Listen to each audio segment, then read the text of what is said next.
يلا. 5, 4, 3, 2, 1. All right, Hussein. Good to have you. Thank you very much. Thanks for having me. Thank you for attending today, and I'm looking forward to this. Likewise. So you have had a pretty crazy recent period. I did. So you guys are one of the key players, if probably one of the number one companies in the hotel industry. And you have more than 2,000 employees. Actually, how many do you have? Actually, just under 2,000 employees. Just under Just under 2,000. 2,000 employees. But really, out of curiosity, how did you guys deal with the floods? I think you guys were probably one of the most affected, getting all these people around, like making sure that they get on, like in the hotels at the right time, making sure that the guests are not disrupted by what's happening. So Yeah, just give us an idea. absolutely.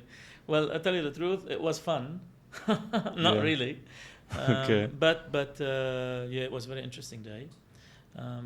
For us, we start early morning because we need to make sure our employees get to the hotels Mm. between 7 and 7:30. Mm. So they leave accommodation quite early in the morning. Mm. And lucky for us, majority of the team arrived at the hotel around 8 o'clock This is on the day of the storm, on the day of the storm, which was still manageable at that time. so far. Okay. And if you remember the first storm, the first wave hit around the 8:30 mark. In the morning. In the morning. Yeah. So we were lucky enough, 90% of our buses have already reached their destinations, which is great. Okay. So far, so good. So they got from their They got accommodation to hotels. to the hotel. So And that's the first. That's the first step. That's the first That's the step. first step. And we had, we have hotels all across Dubai and Yeah. Abu Dhabi. But if we How talk many about- how many hotels do you manage at the moment? We actually work with around 55 hotels in Dubai. 55 hotels. 55 hotels. MashaAllah. Wow. Yeah, thank you very much. Yeah. So staff arrived in the morning, all good. They got changed. They put on their uniforms. They go to the staff room. They have a little bit of a breakfast before they start the day, and they start the shifts. No problem. Okay. Then the first wave hit, and we started to enjoy the craziness. Yeah. So far, so good. When did things started to get interesting? In the afternoon. Because So if which you was like remember, around what time? 2:30 we had the second wave, and this is where the whole of Dubai turned green/grey. Yeah. That was the second wave where Yeah. things completely changed. Now, if anybody in the hotel industry will tell you they run three shifts. You've got the morning shift, Yeah. you got the afternoon shift, and then Yeah. you got the overnight shift. Yeah. So the afternoon shift usually starts around the 3:30 mark, where the buses come in, they collect the morning shifts, and they drop off the afternoon shifts. And usually the 2:30 mark is a peak time for us, because that's Yeah. where all of our buses are on the road trying to pick up and drop off. Yeah. And it's also usually that's when the traffic jam hits. Correct. Usually. I mean, traffic's traffic. We Yeah. understand that. You know, you can't do much about it. But when you get a storm to that magnitude, everything's changed. So this is where the alarm bells started to raise. And we got on the phone and started calling our transportation managers and supervisors, coordinating with the bus drivers to see where they're at. And the reports back were all, oh shit, what's going on? We stuck, we can't move, traffic is not moving, floods here, floods there, can I reach hotels, cannot reach hotels, can I get to accommodation, can I get to accommodation? Things started to get a little bit interesting.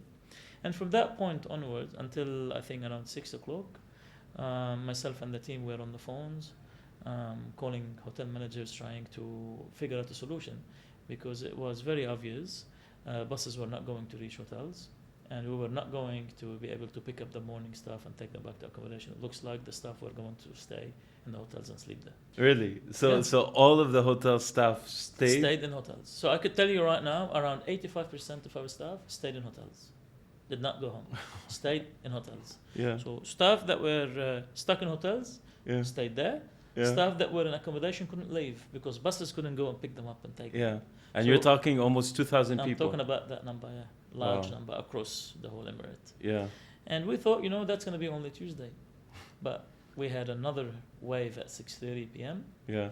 and that was another craziness, I must Yeah. say. And then the day after onwards, the roads were all blocked. Rain stopped on Wednesday, but the roads are not open.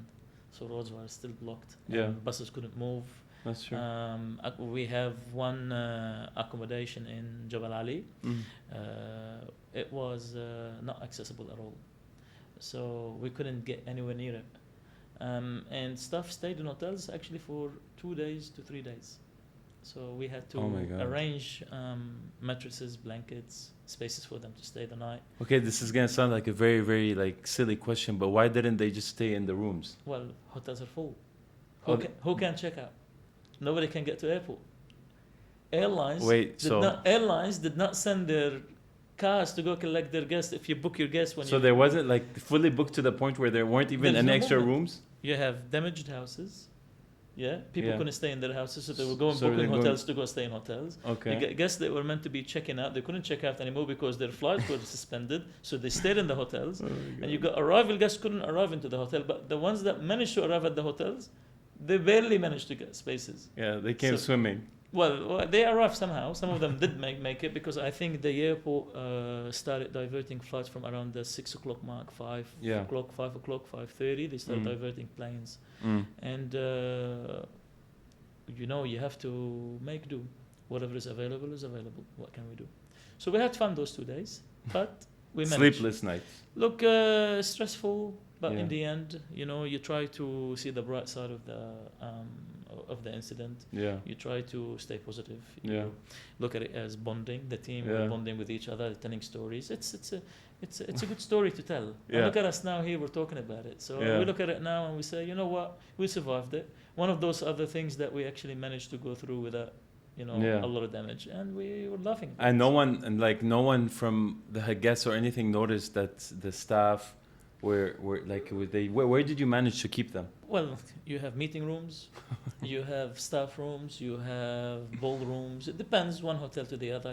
You just look for the right space, and you try to make the So best. it was out of just the one situation. big sleeping party. Probably. Okay. At the same time, we still had to deliver. We still had to do the job. So Yeah. you need to manage your resources. Okay, Yeah. this small team sleep, this small team go and work. You Yeah. still have a 24-hour shift that you Yeah. need to run. But what about like materials or anything Materials like is that? all there. Yeah. Supplies. Okay, there was a little bit of Enough to But, sustain. but it's not a big deal because Mm. only really Mm. you're talking about Tuesday and Wednesday. Yeah. I think we are lucky enough to be living in this part of the world where things happen pretty fast. Yeah. Thursday, majority of the roads were open, Yeah. and if memory serves me right, Friday was business as usual. Yeah. So this is kudos to the people, making sure that everybody's safe here and the roads are open and everything was fine. So it was only a couple of days. So there is no issue Yeah. with the supplies at all. And do you feel like there could have been anything that you could have done better, or do you feel like it's something that you could have anticipated or could have avoided something? Because some people kind of knew, or some hotels and companies already kind of knew that this was coming. Do you feel like maybe there was something that you think you probably would have done? Because now they're saying that there's another probably storm coming. We're expecting some rain on Thursday. Yeah. But with all honesty, yes, we knew there's a storm coming on Tuesday. You but just did not but know it was. who imagined the size of it? Yeah. I think nobody. I Yeah. think it was The worst it in was 75 years. absolutely it caught everybody by surprise, Yeah. and nobody anticipated this. Yeah. We have storms here. We Yeah. had, if I'm not mistaken, we had 2 storms. Yeah. Ishi, one in January, was pretty bad, but nothing in comparison. Yeah. We had another one in February, but still Yeah. nothing in comparison. And overall, I feel like it was handled very, very, very well here. Absolutely. In Absolutely. in Dubai, and also throughout the various neighborhoods. Correct. So I mean, it could have been a lot worse. But let's go back to steps and just to sort of give an idea about who you are for everyone who's watching. So you're the CEO of Metro Global. Okay, so I'll. Metro Global. Met- I know Okay, that's what you it's know. a very obviously, well, the ones who do know Yeah. in hotel industry know it's number one, but I want you to tell me about Metro Global and a little bit about your, like, how it started and how you started off with Sure. them. I'm gonna blush a little bit. Yeah, it's okay. Yeah? Okay, no problem. All right. Well, so Metro Global was founded in 1998 in Sydney, Australia. Mm. The founder is the current global CEO, Mm. Max. Mm. He's my global CEO and my partner Mm. and my brother, I must say. I talk to him more than I talk to anybody else. More than your wife? More than my wife. to tell you the truth. Is she gonna get upset if she She knows anyway. She knows. but yeah, she will cut me some slack in there because it's reality. But yeah, he founded the company in 1998, and it was at that time a small cleaning company. A small cleaning company in Australia. In Australia. And in year 2000, the Olympic Games were coming to Sydney. So there was an influx of hotels being built in Sydney. All of those beautiful hotels are built. You man them, you get them ready to welcome the whole world to come and visit you.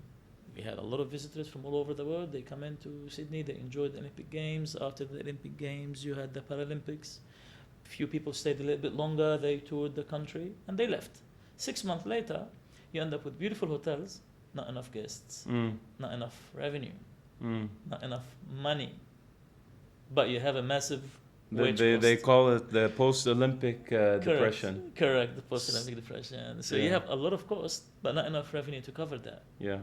So hotels started to look at their costs, and the biggest cost. Just a question on the side: approximately, how many tourists were coming annually to Australia during that time? To tell you the truth, I don't remember the numbers, but I would imagine hotels were fully booked throughout the whole period of time. Okay. And we're talking about the month, 2 month, 3 month period of time. Okay. Yeah, we're talking about fully booked. Yeah. So unfortunately, I don't know the numbers exactly. Okay. Anyway. But occupancy dropped to 50%, 60% from 100%. Right? I'm talking about the city. Is that considered below average? Absolutely. Yeah. Absolutely. What's usually what's considered a healthy occupancy rate in every hotel is different. Yeah, you cannot really have one rule for all hotels because depending on the let's say the rule of thumb. Depending on the inventory, depending on the average rate, because all of that contributes to it, right? But every hotel wants to run as close as possible to 100. Yeah. Because they want to maximize their obviously, profit. but that's not. So is it realistic? No. Maybe not. But the closer to 100, the better it is. That's usually what happens in there. So what happens in there is that you got massive cost, and the biggest cost in Australia is labor cost. Labor cost. So hotels started to find a solution.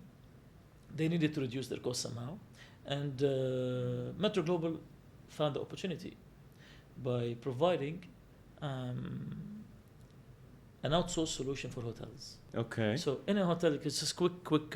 So Max had it as a cleaning company. Correct. He saw the opportunity. Yeah. He decided to kind of like shape up the team to make it more of, let's say, qualified staff for the hotel. So I'll tell you, in the hotel, you got a housekeeping department. Fine. And usually the housekeeping department has the highest number of employees.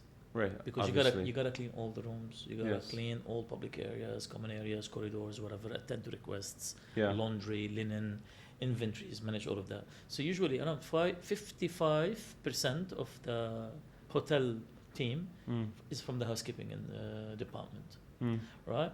So what Max did, he saw that opportunity and he said, okay, if hotels can actually remove 50%, 60% of their wage cost off their balance sheet by outsourcing this, of course hotels going to be interested in this. He's got some cleaners. He built on that cleaners, shaped them up into housekeeping staff rather than cleaners. They are hotel housekeeping professionals now, no longer cleaners, and went to hotels and offered a solution where you will outsource all of your housekeeping department. So hotels accepted the idea, they gave it a go, and they started outsourcing the housekeeping. What was the first hotel? It's always that one company or that one hotel that opens up the door. You see, the first hotel was an owner-driven because that owner has a relationship with someone that Max knew. I, at that time, was not working with Metro Global. At that time, I was actually a hotel manager. So I was one of those people having the problem. Okay. You see what I mean? And I'll explain to you the connection later on the track. So at that time, those little details, I don't know. Okay. Maybe we'll get you Max here one day. You could do a podcast with him, and you could ask him all of those details later on. So Max seems like a very interesting person from all the things you told me. But so basically, Max knew someone, and that someone had a hotel. Correct. But was it really like a brand name? Was it really a known chain? I don't think so. I think it could have been an independent hotel. Fine. And he proved the concept. And then one hotel after the other, and then started working with Accor. I think Accor was the first international brand to give Metro Global the opportunity, because solution is available in Europe and was available in Europe way before 1998. So now, what year are we in now? We're talking about 2001, 2002. That's when, like, let's say Accor was the tipping point for you guys. Was it a turning point? Well, I think at that time for that company, yes, because it was the first international chain. Right. And in Australia, and Accor, I think, is in the top 3, right? Well, it's the largest hotel operator in Australia. In Australia. And we're talking about Australia now. Worldwide. Yeah? Worldwide, maybe they are in the top 5. Top 5. But we're talking about Australia because at that time, Metro Global was only Metro, not Global. It was still Metro. It was just we haven't Metro gone Local. Yet. It was Metro Local. It wasn't Metro Global. Absolutely. But that's how the growth started. One Accor hotel to the other, one to the other, because people talk to each other. And that's how I got to know about Metro Global, Metro at that time. And that's how I got to know Max at one of the hotels, where I actually outsourced my housekeeping department to Metro, where they provide me the team and they do the job.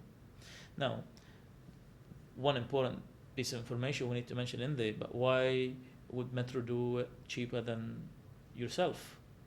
I mean, I was going to get to that. Exactly. Yeah. You know what I mean? Why would they outsource it? Okay, you outsource it, but you're not doing it for free. Because you're it's still the same, paying for it. Exactly. It's the same.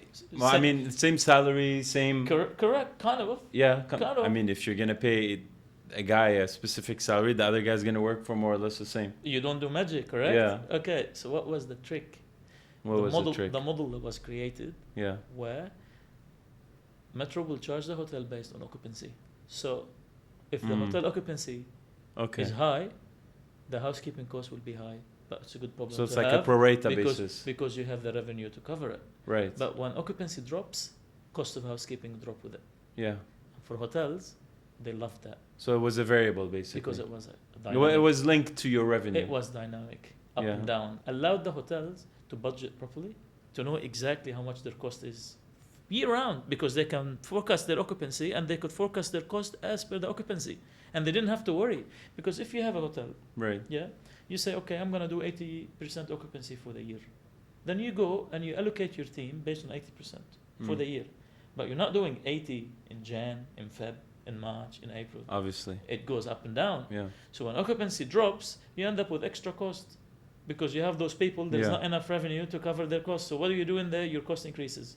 And when your occupancy increases, you compromise quality because you don't have enough manning to cater for the spike of occupancy. Nice. Okay. So Max came up with this idea where the cost goes up and down and the manning goes up and down with it. And the hotels loved it. And the hotel loved it. Okay. And I met Max later on the track. He was my service provider. I was his client. Right. And we had a relationship over a few years. Okay. Until one day, he came to me and he said, Hussein, do you consider leaving Australia? And for me, it was like, you can't be serious. Yeah. I never, ever thought I would be leaving Australia. Yeah. Now, which year was that? It was beginning of 2014. Beginning of 2014. Yeah. Okay. And after a few years of working with Max. Of course, after a few years, because I managed 6 different hotels for Accor throughout my career with Accor. Nice.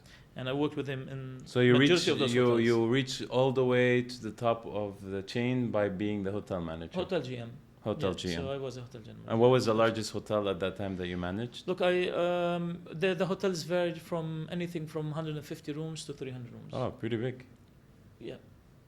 Medium size, we call them. Yeah. Multiple F&B outlets, bar, restaurants. You know, this is normal. Yeah. So I asked him, "What's the opportunity?" He goes, "Oh, I need you to come to Dubai and manage my office in Dubai." I said, "Oh, okay. Can I think about it?" He goes, "Yeah, sure thing, but I need to know tomorrow 11 o'clock." So he tells you. So he comes to you and he tells you go halfway across the world to Dubai. Correct. And then he tells you you have until tomorrow. 11. 11 o'clock. 11. And what time did he tell you? Would have been around 1 o'clock the day before. 1 o'clock. So, less than 24 hours. Less than 24 hours. Thank you, Max. We didn't talk dollars and cents. We did not talk about the country. We did not talk about the company, about the labor force, about the financial strength of the company, about the market, about what do you do here, about nothing. Nothing. Zero. So he left. I called my wife and I said, I think you need to leave your work and meet me at home because we've got something to discuss. And we went home and believe it or not, we thought about it overnight. Yeah. And I remember at that time, Giselle was only 10 months old. Giselle was 10 months, yeah. I was 10 months old. Yeah. I had a very stable position there. I was the golden kid for Accor at that time because people, I mean, I was delivering. I was doing Yeah. an excellent job in there. I loved working for that company at that time. Yeah. My wife had a very stable job as well. Yeah. We're living in Sydney. Yeah. Why would you move? Yeah. Yeah. But we And thought, at that time, Australia was like doing very well. well, Australia is, I mean, maybe Yeah. my opinion is biased, but we have a separate Yeah. love for that country. Yeah. Of course. But yeah, we thought about it overnight, and in the end, I think the decision was made. What the hell? Let's go and try for 2 years. It always starts off like this. Yeah, Let's go and absolutely. try for 2 years. Yeah. It always starts with a 11 years later. yeah. Now 11 years later, we're doing Absolutely. this. Absolutely. So But that's true. Next day he came, and then we shook hands without discussing anything. We shook no hands. details, no financials, nothing. I gave him my word and said we will worry about the details later. And he said, "Let me talk to my team. Let me arrange a package." So for you So were that comfortable with him to the point where you agreed into something that you don't even know. You know, it's one of the best decisions I've made. I mean, in hindsight, yes, I'll tell you obviously. Yeah, but I didn't know that. At that time. You know, but you know how sometimes we say, the higher the risk, the higher the return. Yeah, exactly. Yeah. You know, sometimes you do take risk. I still suggest that when you take risk, you gotta calculate Yeah. it. So take calculated risks. I think please. you definitely took a leap of faith for Absolutely, sure. absolutely. But I think you, But I guess the relationship with that the we relationship had, with him, you know, trusted him enough. Absolutely, Yeah. there is enough trust. You knew that the for guy, someone. if he saw an opportunity, you knew very well that he had Correct. done his homework. Look, at the same time, he took a risk too, because you know, Yeah. for him to bring someone to the Middle East, Yeah. is that person capable of delivering? You don't know. I've never And worked plus, in the like, Middle East. I'm I've thinking, never worked in I'm Dubai. thinking about it right now. Like, Yeah. so basically, Max was just a person that started in the 90s Yeah. with a company Right. that wants to move. Even at that time, Dubai was one of the hottest tourist Correct. destinations in the world. So obviously, you had already key players in the market Sure. that were pretty much either had a big market share or they had more resources, they had more history, and the guy still took on the challenge. Well, he came here in 2010 Okay, and opened the company in Dubai in 2010 right. and tried. Mm. 2009 went to Singapore. Mm. So that's how we went global from Australia. In 2009, that So was the first, the first the international step was in Singapore. Singapore, in and then 2009, and then 2010 we came to Dubai to continue the growth. right. And not easy when you enter a new market, Obviously. new culture, new language, new way of doing business. You need to go through a few And hoops very to understand competitive, that. fierce And it's competition. Very, very, very competitive. Yeah. So yeah, maybe the company didn't perform very well at that time, but hey, it's not easy. Yeah. Nothing happens. But so quickly. so my question is, before you joined, did they already have contracts? Yeah, there was they had contracts. when I came here in 2014. I came here beginning of 2014. I think the company had around 200 employees, and we had around 10, 11 Oh wow! hotels. So he managed to grow it fairly Yeah. well. I mean, 200 employees, and it's not bad. I mean, for someone that just entered. I could tell you, the opportunity was with the first hotel, Yeah. and the first hotel is it's called the Park Ridges Criskin in Cross the Road from Burjuman Center. Okay. It's a 5-star hotel, Mm. around 400 odd rooms. It's an Australian brand. Mm. We work with them in Australia. Oh, okay. They went to Singapore. They Right. opened a beautiful hotel in Singapore. Okay. We moved and we took that opportunity Wow. and we worked with them in Singapore. And then when they opened the hotel in Dubai, we came to Dubai. So the And word then we took- reputation basically followed Absolutely. you all the way from Austria to Singapore to Dubai. to Dubai. And that was the first hotel that the company worked with. So in 2010. take notes. This is how important reputation is. Well, it's all about face. Yeah, it's all about. face. I mean, You know what's something important? yeah, 2024. yeah. I still work at Park Ridges Criskin. Oh wow! Yeah. So you guys are still Yeah. from that day until From 2010. wow, 14 years No, later. I cannot take credit for 14 years. I could take credit for 10. You But can what take I'm saying credit for is- them. But what I'm saying is Yeah. that we're still working there. Mm. And people Tried. that came with us from Australia at that time Yeah. are still working for company. So the people from 2010 until now, they're still Still working working. for the company. Absolutely. Amazing. So you've had the run from 2000. It was supposed to be for 2 years. So me? for you, For me, yeah, Yeah. we came to see. we came to We see. came to see. We So came moved to here see. in 2014. لنشوف خلينا نشوف. Yeah, نشوف. And we'll see what's this is all about. You know, Yeah. Dubai, okay. Yeah.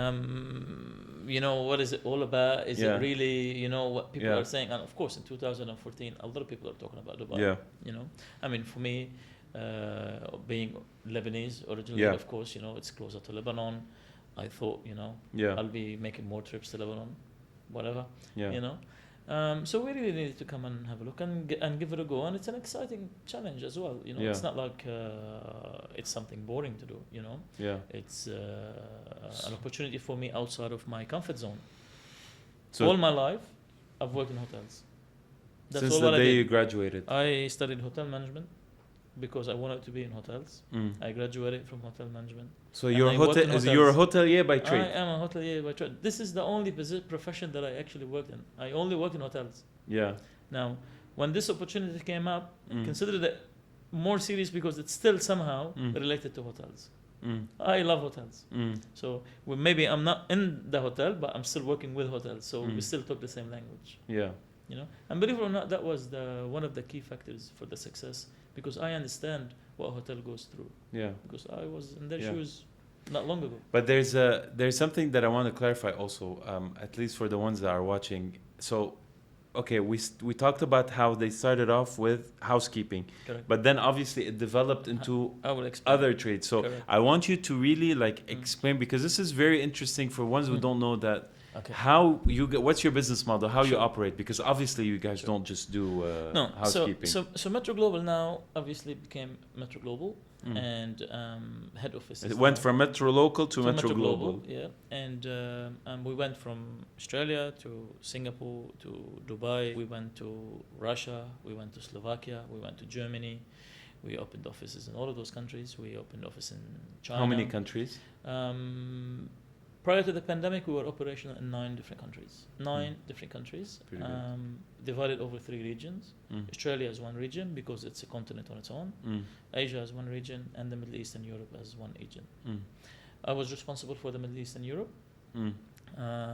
And in my region, I had Dubai. I had 2 offices in Russia, 1 office in Slovakia, and 1 office in Germany. Anything else in the Middle East? This is what we had. We were very close to opening office in Bahrain. Bahrain. Yeah. Mm. Very, And very what close. about Saudi? Saudi Arabia, it's a different story on its own. This one we probably have to have a different Another about podcast. Saudi. Yeah, I don't think we're gonna have enough time to discuss that. Okay. So the company, as I said, the headquarters moved to Singapore, Mm. and we opened different verticals. Mm. So it has an asset management vertical Okay. where that company provides expertise for any asset owner. Okay. You have a building as an owner. Mm. You don't know what to do with it. Do Mm. I want it to be a hotel? Do I want it to be residential? Do I want Mm. it to be guest house? Do I want it to be Airbnb, holiday homes, whatever? How do I know? If I'm a developer, if I'm not a hotelier, you don't have the best knowledge to make the most suitable decision for your money. Mm. So you need companies like Metro Global to give you some expertise. Mm. And this is something that we've done. That's one vertical that we have under Metro Global. We So have the first one is asset asset management. Then we have the hospitality services or the outsourcing of staff, Okay. which is Which is how the company initially started anyway.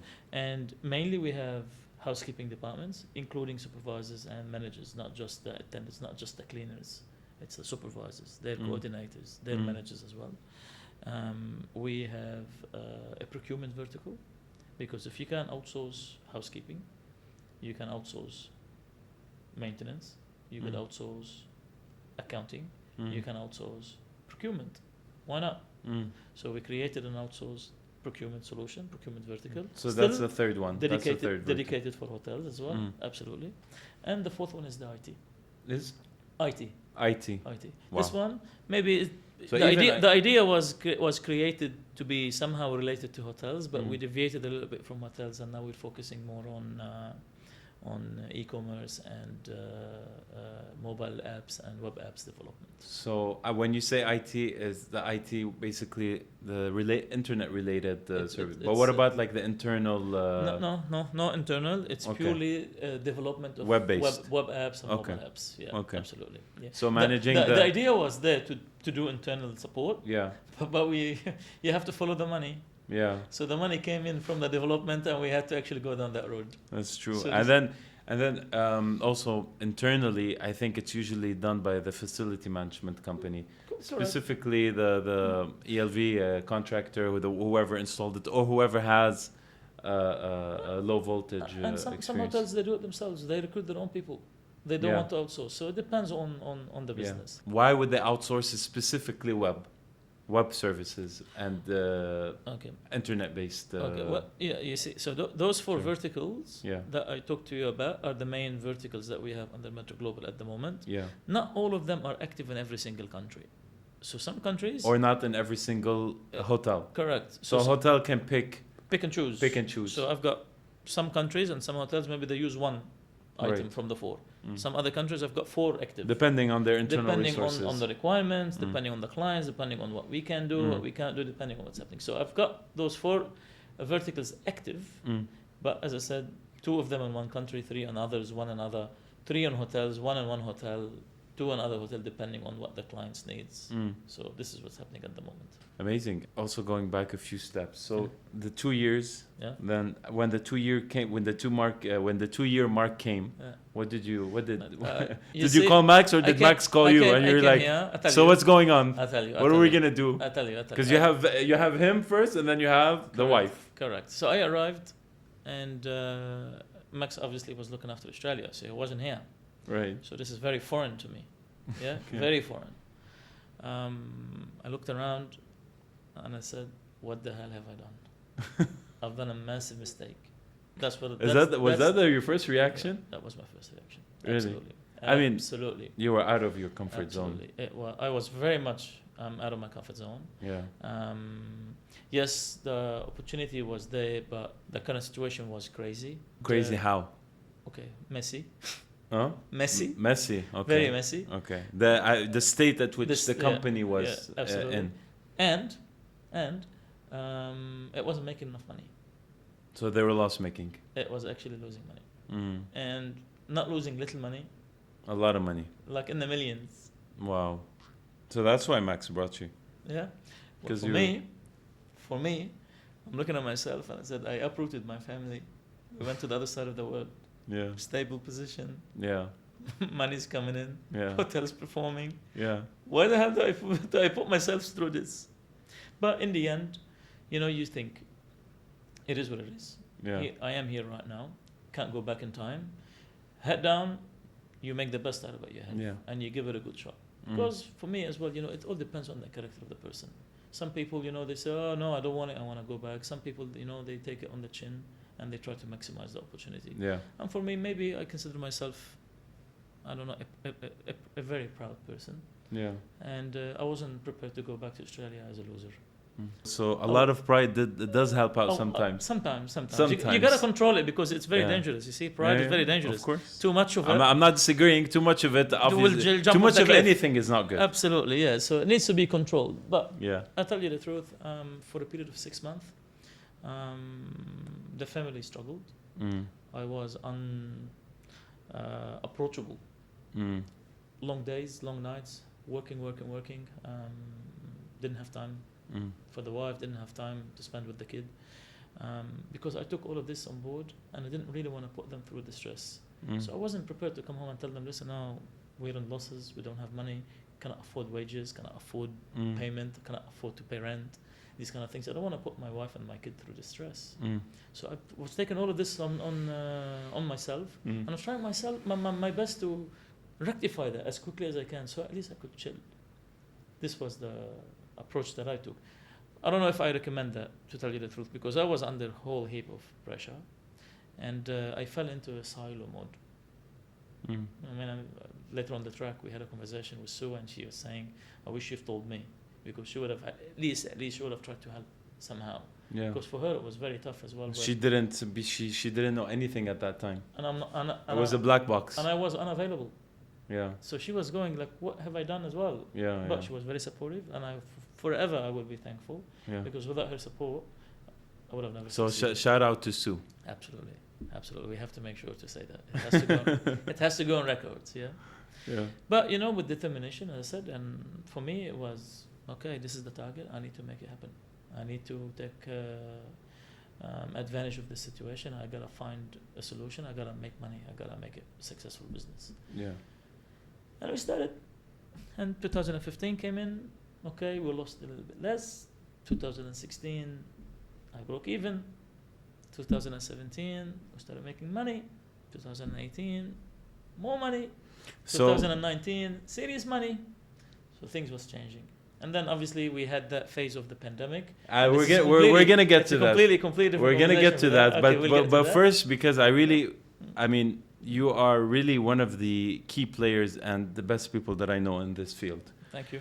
But what were like the first things that you did to sort of like turn it around? Because I'm But sure I'll tell people you, would be I'll tell you. interested. Because hotel management Sure. can be incredibly difficult and complicated. You see, From the people that I know that work within this industry. correct. You see, in Dubai, there's one major change, or one major difference between Dubai and Australia. Yeah, labor Yeah. cost. Labor costs. Okay. Here, Yeah. it's not very expensive. Right. In Australia, it's very expensive. So when you go to someone and you pitch and you say, "Listen, I'm going to save you money. Give me your labor, or let me provide you labor, and you don't have to provide those people," they will listen because labor cost is extremely expensive in Australia. But you don't have that You competitive come to advantage Dubai, here. you come to Dubai and you say, "Listen, you don't have to worry about this headache. This headache is going to be my headache. You don't need to worry about it. I will save you." What? Why? It's not even a problem. It's not a problem. Yeah. Why would I worry? Yeah, exactly. Correct? So the business model that was applicable in It doesn't Australia work here. was not So that the applicable here. whole model needed tweaking. The whole model needed to be changed because if you apply it as it was, you're not going to achieve success. So what did you do? And that's why it took 3 years before we started to see the changes, because the first 3 years, that model wasn't tweaked. You with me? Yeah, of course. But I'm just curious Okay. to see how did you tweak it? Well, What did you the first- change? To tell you the truth, it took me some time for me to understand the culture, for me to understand how they do business in this part of the world, because the way we do business here is not the same as other countries. It's completely different than Australia, completely different than Singapore. So I needed to understand all that in there. But the first thing that I did is I repositioned the company. Repositioned it. The What do you company. mean? I'll tell you. In terms of the offer, there is a lot of cleaning companies in Dubai, but we are not a cleaning company. At that time, the company was perceived as a cleaning company. You provided cleaners. No, we So don't. it was a downgrade Correct. basically from what you guys really were. Because we don't provide cleaners. Yeah. We provide professional hotel housekeeping employees. As part of one of the many verticals that you have. Correct. But I'm talking about the start. I'm talking about because in 2014, that was the only vertical. Okay. I built that here. Okay. So I not get it. automatically I came here and I had 4. Yeah. I came here, there was only one vertical. Right. One vertical with a broken model. With a model that wasn't compatible with Dubai. Well, Yeah? yeah. So that's what I'm saying. So we introduced the other verticals later on the track, but when I first came here, we had one vertical with a broken model. So I had to fix that broken model, at least to plug in the hole, because we were losing a lot of money. So you need to actually plug in the hole, to stop the make some money, bleeding. and then you start building. Yeah. So that's what the first thing that I did in there is I changed that, and we had that vertical working. And when you go to hotels, you tell hotels, I'm not taking your headache of labor. I'm providing you with expertise. I'm providing you with hotel professionals. Not just I'm providing you savings. And I am providing you savings because of the dynamic pricing. Because that cost, even though here or in any part of the world, occupancy goes up and down, cost goes up and down with it, it's very beneficial for them. Yeah. So you maintained that. I maintained that part. That part. But at least I improved the positioning of it. The image. The competition changed. Yeah. The image basically. So the hotels that were here looking for people to come and work as cleaners, they're no longer comparing me with any company, because this guy provides you this human being. That's it. You manage that person. Today I provide you this man. Tomorrow I provide you someone else, and you gotta manage them. On the other side, we provide a full solution. We take that section of that hotel, and we will man that section of that hotel, and we provide everything that's required to make sure you have a clean and shiny hotel, including rooms, public area, common areas.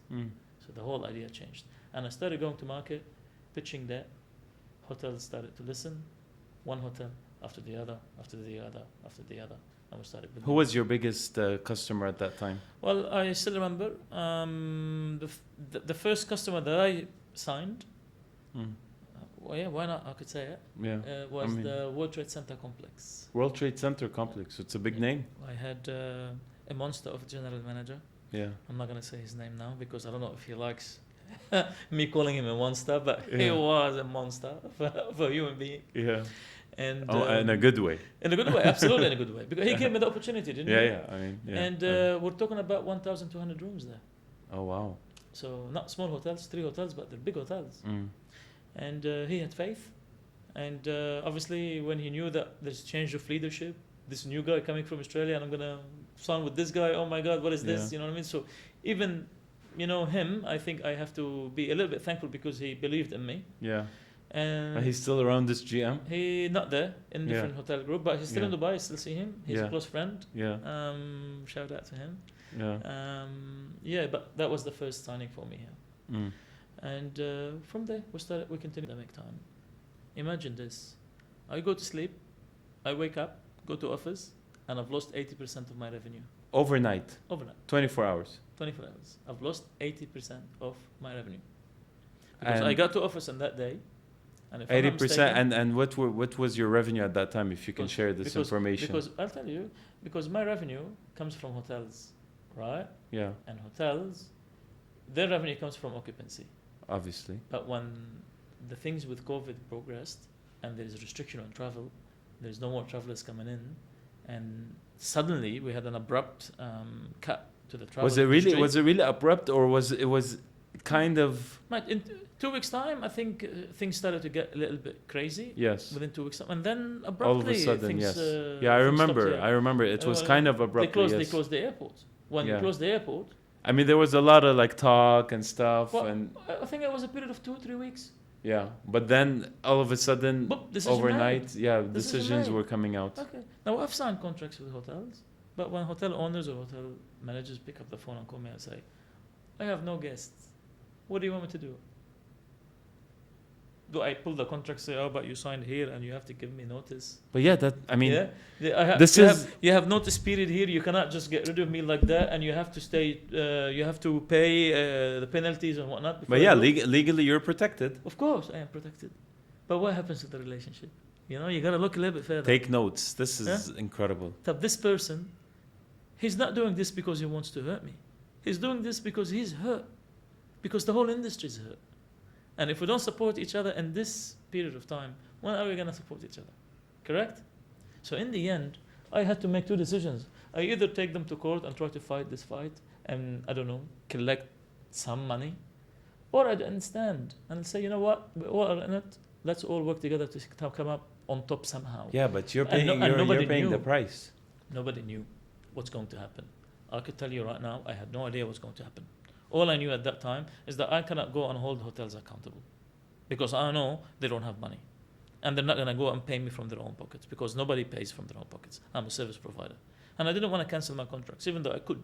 Yeah, but So, like I have a question, and Sure. I'm being Sure. the devil's advocate sure, here. sure.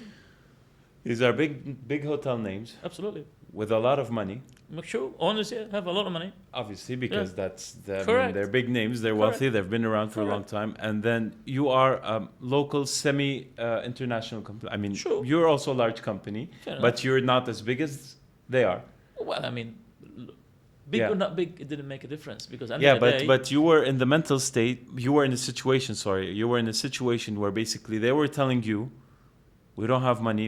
This is the situation," and then the first thing you can think of was the relationship, and not how it's going to affect the bottom line on your balance sheet, most important thing, you need to understand why. on your financial statement. Sorry. Sure, but we need to understand why they're telling me this.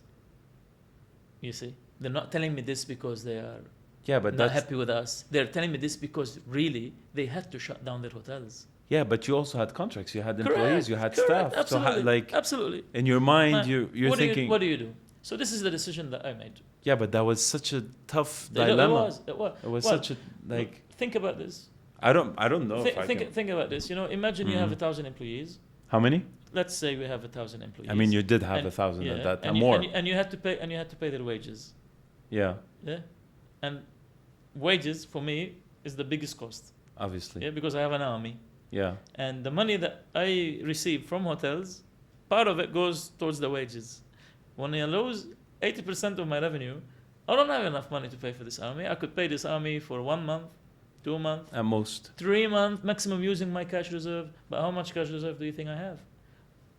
Forget about me. Any company Massive companies had to shut down. Massive companies had to terminate so many employees. Massive companies had to actually come up with some crazy statements and saying, okay, we can't pay you, you want to leave. Or send them on long leave. Or whatever it is. But we had a worse situation here because airports were closed. You couldn't even send anyone on leave. Correct? Yeah, so they couldn't even go back home. We couldn't even go back home. So the only decision that I had to make in there, is I could let go of my staff. I terminate, and I am within my right to terminate any employee if I want to. And I send him. You go bye-bye. And he goes and he look for a job locally if he wanted to. Yeah. Or try to be a little bit smart. Try to be a little bit more realistic. Try to be a little bit more reasonable. And you got to remain as a human being. Because under the day... That's just such a big gamble. Because Because at that time, you didn't know when it's going to end. No. You didn't know what's going to happen. No. And you didn't know how much it could possibly cost you. Absolutely not. So... Absolutely not. And you sat there with... Crazy. obviously, Max was part of the decision. He had his own headache. He had a So- similar headache in his own country. Do you think he had time to come and save me? And I mean, you're a partner, right? We are. You obviously also had a stake in this. Absolutely, we had offices in 8-9 different countries. And usually one country performs better than the other. One country loses, one country performs very well. You could move money from one side to the other. Yeah. When COVID hit, the whole world stopped. So all countries were struggling. No other country can come and save me. I cannot go and save any other country. So you're on your own. So we are on our own. He had his own headache, and I had my own headache. And you have to do the best out of what you've got. And you have 50 plus hotels under your umbrella. At that time, there were 50 plus, and at that time, we were 1,000 plus employees. Absolutely. Do you also feel also the UAE has to be given credit due to the fact that they were also the fastest at adjusting to the changing circumstances at that time? Because if I'm not mistaken, I'm pretty sure that was the case. A lot of people were escaping Europe and coming here because of the flexibility that they were having here instead of the shutdown and the lockdowns and all of the other issues they were facing either in Europe or in countries where there were very strict conditions. If memory serves me right, we had, I think, lockdown here for a period of 3 months to 4 months only.